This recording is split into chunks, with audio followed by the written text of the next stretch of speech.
अस्सलाम वालेकुम everyone, welcome back to another video. और ये वीडियो मैं ख़ास तौर पे इंटर्नशिप्स के लिए बना रही हूँ कि आप लोग कैसे इंटर्नशिप्स के लिए अप्लाई कर सकते हैं या कौन से लोग अप्लाई कर सकते हैं, और ये पूरा प्रोसेस मैं आपको बताऊँगी। तो आपने ये कंप्लीट वीडियो देखनी है और मुझे पूरा यकीन है कि इस कंप्लीट वीडियो के बाद आपको इंटर्नशिप ज़रूर मिलेगी अगर आप पूरे वीडियो को फॉलो करेंगे। तो अब क्वेश्चन आता है कि आप इंटर्नशिप्स के लिए कब अप्लाई कर सकते हो। ज़्यादातर जो कंपनीज़ हैं वो 5th या 6th सेमेस्टर कंप्लीटेड स्टूडेंट्स को हायर करती है इंटर्नशिप्स के लिए, और बहुत कम कंपनीज होती हैं जो 3rd या 4th सेमेस्टर के बाद इंटर्नशिप्स को के लिए स्टूडेंट को ऑफ़र करती है। तो बेहतर यही है कि आप पहले जाके कंपनी के बारे में सर्च आउट करें, उनका देखें कि वो कितने सेमेस्टर कंप्लीटेड स्टूडेंट को हायर कर रही है।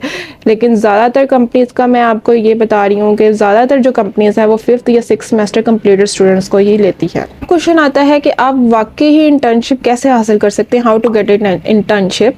तो बेसिकली आपने सबसे पहले ये देखना है कि आपके कनेक्शंस, आपके लिंक्स कितने स्ट्रॉन्ग है उस पर्सन के साथ जो ऑलरेडी किसी कंपनी में काम कर रहा है।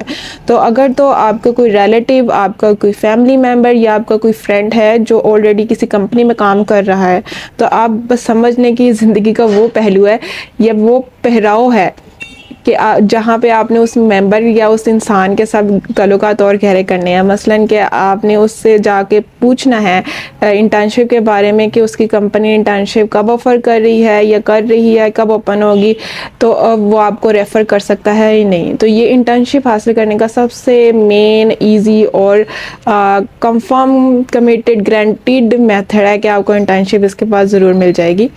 और अगर तो कोई ऐसा इंसान है जिसके कोई लिंक्स नहीं है या कोई ताल्लुकात नहीं है, फैमिली में कोई भी नहीं है जो ऑलरेडी किसी कंपनी में काम कर रहा है, यानी जो मेरे जैसा है, तो फिर मैं आपको आगे इसका तरीका बताती हूँ।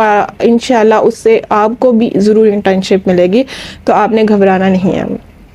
सबसे पहले तो आपने देखना है कि आपने किस फील्ड में इंटर्नशिप करनी है। आपने ग्राफिक्स में इंटर्नशिप करनी है, आपने यानी डिज़ाइनिंग में, या आपने डेवलपमेंट में इंटर्नशिप करनी है, या आपने एसक्यूए में करनी है, टेस्टिंग में, एक्स्ट्रा, यानी आपने किस में इंटर्नशिप करनी है। उसके बाद आपने गूगल पे जाना है, वहाँ पे सर्च आउट करना है, कंपनीज़ के नेम्स को देखना है कि कौन सी कंपनी की क्या डिस्क्रिप्शन है, किस पे काम कर रही है। उसके बाद जो मेन आपका प्लेटफॉर्म है वो है लिंक्डइन।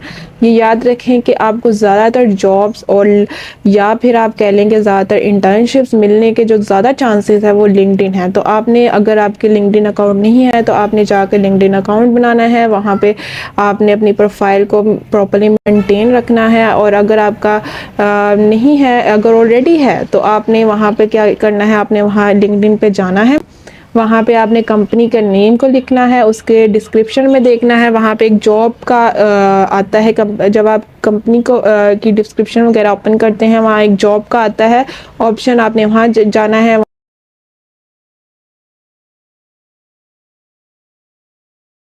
वहाँ देखना है कि इंटर्नशिप ऑफ़र कर रही है कंपनी या नहीं कर रही, उसको देखना है कब ऑफ़र करती है। ज़्यादातर जो कंपनीज़ हैं वो इंटर्नशिप जो हैं वो समर में ऑफ़र करती हैं या फिर विंटर वेकेशंस में ऑफ़र करती हैं, ताकि स्टूडेंट्स जो हैं वो अपने सेमेस्टर से फ्री हो जाएं और प्रॉपर इंटर्नशिप पे अपना ध्यान रख सकें। लोगों ने वहाँ पे जाके देख लिया जॉब डिस्क्रिप्शन में, आइदर उन लोगों ने इंटर्नशिप के बारे में कोई पोस्ट की है या नहीं की। तो अगर तो की हुई है, अगर उन्हें जो अपना मेथड बताया है, कुछ कंपनीज जो होती हैं वो ईमेल के थ्रू अप्लाई करवाती हैं, और कुछ होती हैं कि जो आपको लिंक्डइन पे ही अप्लाई करने का मेथड बता देती हैं, या कुछ कंपनीज होती हैं जो अपनी वेबसाइट से अप्लाई करवाती हैं, वो आपको लिंक्डइन से पूरा मिल जाएगा। अगर उन्होंने डिस्क्रिप्शन दी है तो वो आपको प्रॉपर गाइडलाइन वहाँ से दे देंगे कि कैसे अप्लाई करना है और कैसे नहीं। तो वो एक अलग चीज़ है। उसके बाद आपने अप्लाई, अगर तो वहाँ पे ओपन है तो आपने अप्लाई कर देना है, और अगर नहीं तो आपने अप टू डेट, मतलब कि अगर नहीं है तो आपने ज़रूर वहाँ पे अप टू डेट रहना है, लिंक्डइन को देखते रहना है।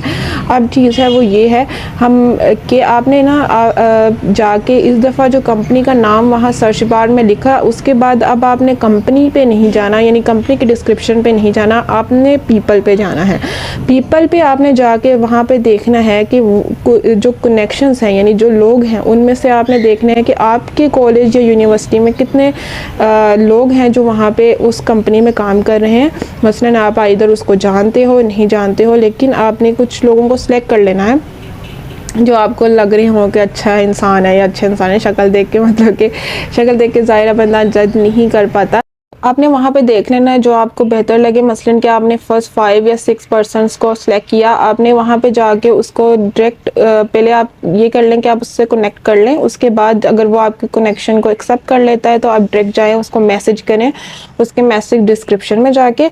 और आपने उसको ये नहीं कहना कि अस्सलाम वालेकुम, हाय, हेलो या दिस एंड दैट। मसलन कि आपने सिंपल ये मैसेज नहीं करना, आपने प्रॉपर उसको मैसेज बना के लिखना है कि मैं इस कंपनी में काम करना चाहता हूँ और प्रोफेशनल वे में, मसलन कि एक फॉर्मल प्रोफेशनल वे में लिखना है कि मैं इस टेक्नोलॉजी पे काम कर रहा हूँ, मैं इस सेमेस्टर में हूँ और मैं काम करना चाहता हूँ कि आप मुझे रेफ़र कर सकते हो या नहीं। और आपने अब उसको अगर आप कर सकते हो तो काइंडली कि मैं अपनी CV भेजूँ, इस तरह मतलब कि आपने उसे प्रोफेशनल वे में लिखना है, मैसेज करना है, कोई भी अनप्रोफेशनल वे में नहीं करना। और बाकी ये है कि आप इस तरह ये होगा कि वो स्टूडेंट जो यानी स्टूडेंट कह लें या इंसान जो कह लें जो ऑलरेडी आपकी ही कॉलेज और कंपनी का होगा, तो ये तो होगा कि एक आपके लिए बेनिफिशियल हो जाएगा कि एक तरह से आपके सीनियर टाइप का हो जाएगा।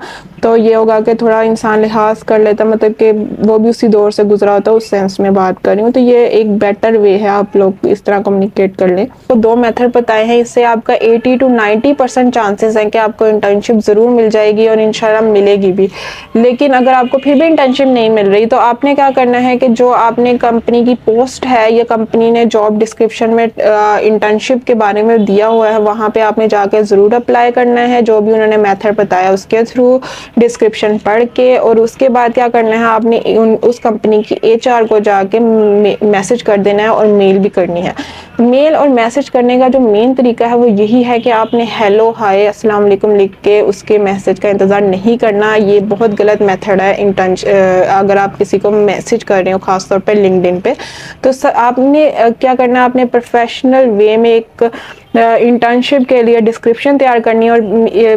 और ये बात ज़रूर ध्यान रखनी है कि इधर आपने HR को ये नहीं कहना कि मुझे रेफ़र कर दें, आपने ये कहना है, आपने प्रॉपर उसको बताना है कि मैं आपकी कंपनी में इंटर्नशिप करना चाहती हूँ या करना चाहता हूँ और मैं इधर काम कर रहा हूँ, इस टेक्नोलॉजी पे काम कर रहा हूँ, मैं स्टूडेंट हूँ, यहाँ पढ़ता हूँ, मेरी GPA ये है, ये वो। और ये सारा एक डिस्क्रिप्शन में बना के आजकल तो बहुत सारे टूल हैं, AI टूल्स आए हैं, वहाँ से आपने डिस्क्रिप्शन बना लेनी है या खुद बना लें। बना के आपने उधर अपनी CV अटैच करके HR को मैसेज कर देना है, उसके अलावा लिंक्डइन पे। और उसके अलावा आपने जाके मेल कर देनी है HR को। अब वो वही बात है कि मैंने आपको पहले भी बताया था कि आप कंपनीज की डिस्क्रिप्शन ज़रूर पढ़ा करें। तो कंपनी की डिस्क्रिप्शंस वगैरह जब आप पढ़ते हैं तो आपको पता लगता है कि HR के बारे में और ये सारा कुछ। तो HR की मेल्स वहाँ पे ज़रूर होती हैं, आपने वहाँ से मेल को कॉपी करना है, HR की मेल लेनी है, ईमेल करना है, प्रोफेशनल वे में ईमेल करनी है, प्रॉपर गुड मैनर वे में ईमेल करनी है, साथ में आपकी CV और रेज्यूमे अटैच ज़रूर हो और आपने कर देनी है। और इस इंटर्नशिप के लिए जो क्राइटेरिया होता है, सिलेक्शन क्राइटेरिया होता है, वो ज़्यादा नहीं होता। मसलन कह लें कि वो आपके सेमेस्टर का क्राइटेरिया रख सकते हैं कि आपने 5th या 6th सेमेस्टर का कंप्लीट किया हो। आपकी GPA का क्राइटेरिया ज़्यादातर वो नहीं रखते। अगर कुछ कंपनीज अगर रख भी लेती हैं तो उनका ज़्यादातर प्रेफरेबल यही होता है कि वो 2.5 से ज़्यादा की GPA वालों को हायर करें। ये कि मतलब के क्राइटेरिया वो ज़्यादातर नहीं रखती। तो यही है कि इंटर्नशिप के लिए ज़्यादा क्राइटेरिया नहीं होता, बस ये होता है कि आपके पास डेटा स्ट्रक्चर्स, डेटा बेस, और प्रोग्रामिंग फंडामेंटल के स्ट्रॉन्ग कॉन्सेप्ट्स हों। कुछ कंपनीज क्या करती हैं, वो आपको पहले सिलेक्शन की ईमेल करती है, उसके बाद आपका एक असेसमेंट टेस्ट होता है, उसके बाद आपका इंटरव्यू होता है। तो ये डिफरेंट आपके ये प्रोसेस होते हैं जो कंपनी करती है, हर कंपनी का डिफरेंट होता है। कुछ कंपनीज ऐसे ही आपको सिलेक्ट करती है, उसके बाद आपका डायरेक्ट इंटरव्यू रख लेती है। कुछ कंपनीज का असेसमेंट टेस्ट होता है। तो ये कंपनी टू कंपनी वेरी करता है। हम लोग इंटरव्यू क्वेश्चंस की बात करते हैं। इंटरव्यू क्वेश्चंस जो हैं वो मैं अब डेवलपमेंट वाली फील्ड के बारे में बात करूंगी कि अगर आप लोग आइदर वेब डेवलपमेंट में करना चाह रहे हैं इंटर्नशिप, ऐप डेवलपमेंट में कर रहे हैं, फ्लटर पे कर रहे हैं, रिएक्ट नेटिव पे कर रहे हैं, डेवलपमेंट में किसी भी टेक्नोलॉजी पे आप इंटर्नशिप करना चाह रहे हैं, तो आपको वो उस टेक्नोलॉजी के रिलेटेड क्वेश्चंस नहीं करेंगे। वो आपके बेसिक डेटाबेस, डेटा स्ट्रक्चर, और प्रोग्रामिंग फंडामेंटल के क्वेश्चंस पूछेंगे। तब बजाय ये कि आप अगर आप वेब में करना चाह रहे हैं तो आप वेब के बारे में पढ़ने के बजाय आप बेसिक के लिए अपनी डेटाबेस, डेटा स्ट्रक्चर और ऊप के कॉन्सेप्ट्स को स्ट्रॉन्ग करें, क्योंकि वो जो होते हैं इंटरव्यू क्वेश्चंस होते हैं वो ज़्यादातर वो आपसे यही पूछते हैं। वो आपसे पूछते हैं डेटा स्ट्रक्चर्स के कॉन्सेप्ट, डेटाबेस के और प्रोग्रामिंग फंडामेंटल के। उसके बाद आपसे वो बेसिक जो होती है वो एल्गोरिदम, सूडो कोड या कह लेंगे क्यूरी लिखवा के देख लेते हैं। और वो भी जो क्यूरी होती है या सूडो कोड के लिए एल्गोरिदम होता है वो भी खुवाते हैं आपसे, वो भी कोई बहुत हाई फाई नहीं होता, वो भी बेसिक लेवल का ही होता है। तो मैं आपको यही मशवरा दूंगी कि अगर आप इंटर्नशिप के इंटरव्यूज़ की तैयारी कर रहे हैं तो आप अपनी बेसिक स्ट्रॉन्ग करें, अपनी बेसिक पे ग्रिप हासिल करें, बेसिक कोड करें। और आपको बेसिक अपने कॉन्सेप्ट स्ट्रॉन्ग करने के लिए बहुत सारे प्लेटफॉर्म्स हैं। One of the best platform जो है वो लीड कोड भी है। और मैं आपको यही मशवरा दूंगी कि आप चाहे जॉब के लिए कर रहे हैं, इंटर्नशिप के लिए कर रहे हैं, तो अपनी जो डाटा स्ट्रक्चर्स है वो अपनी सबसे ज़्यादा स्ट्रॉन्ग करें, क्योंकि data structures is a main thing. और डाटा स्ट्रक्चर्स आपके स्ट्रॉन्ग होना बहुत ज़रूरी भी है। तो अपनी डाटा स्ट्रक्चर, डेटाबेस, ऊप के कॉन्सेप्ट्स को स्ट्रॉन्ग करें और इस पे ग्रिप हासिल करें। और इंटर्नशिप्स के क्वेश्चंस इतने ज़्यादा कोई कहना डिफ़िकल्ट नहीं होते, बेसिक लेवल पे होते हैं। अपनी बेसिक को स्ट्रॉन्ग करें। उसके बाद हम बात करते हैं कि कंपनी अमाउंट कितनी देती है इंटर्नशिप की। तो ज़्यादातर कंपनीज 10K to 20K या इसके बिटवीन ही अमाउंट ऑफर करती हैं इंटर्नशिप्स के लिए। जो बच्चे जो स्टूडेंट्स इंटर्नशिप करते हैं आफ्टर 5th या 6th सेमेस्टर या फिर आफ्टर 3rd या 4th सेमेस्टर, तो मैं आपको यही मशवरा दूंगी कि इधर आपकी इंटर्नशिप जो है वो पेड है या अनपेड है, आप ज़रूर करें इंटर्नशिप, क्योंकि ये आपकी जॉब के जब आगे आप जॉब के लिए मसलन कह लें कि आप अपनी जॉब के लिए अगर कोशिश कर रहे हैं तो आपके लिए बहुत फ़ायदेमंद रहता है, आपकी CV या रेज्यूमे को स्ट्रॉन्ग भी बनाता है। थी अब तक की वीडियो, और अगर आपको वीडियो पसंद आई हो या आपके लिए ये इंफॉर्मेटिव रही हो तो ज़रूर चैनल को सब्सक्राइब करिएगा। और इंशाल्लाह अगर आपने इसको सारे को फॉलो किया है स्टेप्स को तो आपको इंटर्नशिप ज़रूर मिलेगी इंशाल्लाह। और मेरे चैनल को सब्सक्राइब करना ना भूलिएगा। और ये है कि अगर मेरे से कोई पॉइंट मिस हो गया हो या आपका कोई क्वेश्चन हो तो आप ज़रूर कमेंट सेक्शन में बताइएगा।